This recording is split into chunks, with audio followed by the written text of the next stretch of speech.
ठीक सोने का झुमका हमका दिल मांगे राजा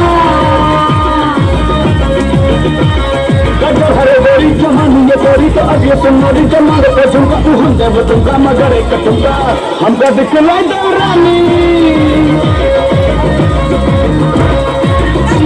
भी